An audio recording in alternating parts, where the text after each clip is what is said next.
And he started telling them, didn't he? And the big sign that he gave them was the abomination of desolation standing in the holy place, wasn't it? That was the big sign. And he said, you better understand it, because when you see that, it's time to run. Now we understand that the holy place got to be at Jerusalem. That's what the Lord, that's the only place the Lord called the holy place. At Jerusalem. Okay, we understand that much. But now, we reading about an abomination. We read about, in verse 36, he said, arms fell on this guy's part, and they pollute the sanctuary. But now we down to the end. Verse 40, go ahead. And at the time of the end shall the king of the south push at him, and the king of the north shall come against him like a whirlwind, with chariots and with horsemen, and with many ships. And he shall enter into the countries and shall overflow and pass over. See, now this is all the way down to our days. It's even beyond where we living at now. This hasn't even taken place yet. And we know exactly what it's talking about. He said, at the time of the end, the king of the south shall push at him. Because this king, this abominable man, is basically recognized as the king of the north. Because it's in proximity to Israel, and this man is coming out of Western Europe, which is also north of Israel. So this is the man coming from Rome. He said, at the time of the end, the king of the south shall push at him. See, he going to be making his waves, and the king of the south, which at this time was located in Egypt, but you got some people in Egypt now who think they supposed to, you know, only let things go so far before they intervene. And they think they're going to be able to stop this man. So they're going to push at him, and this man, which is in the north, is going to come against them with everything he got.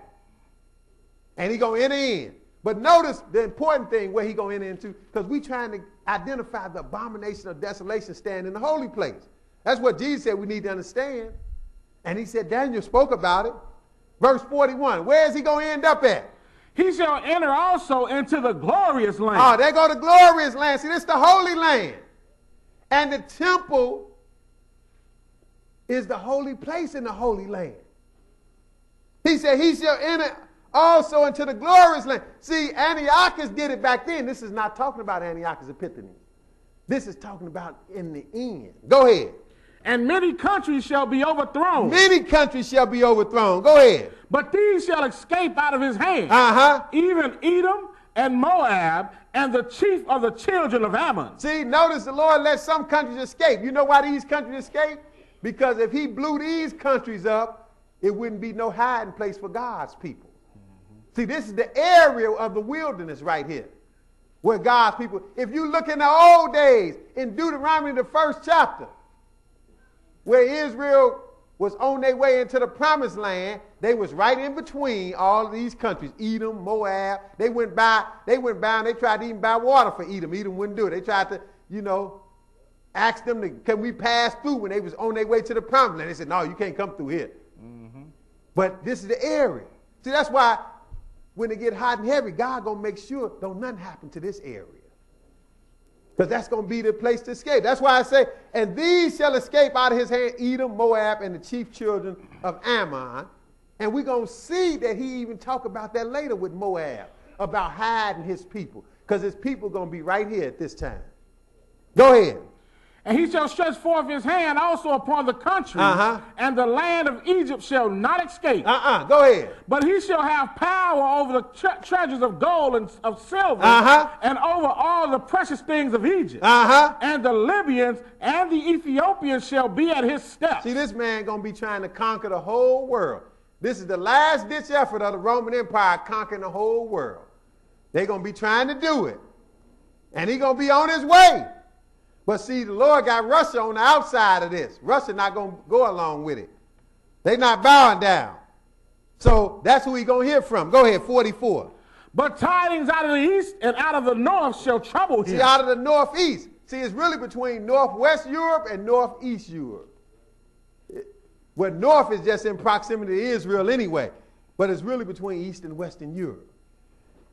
But he said, tidings out of the east shall trouble him. Go ahead.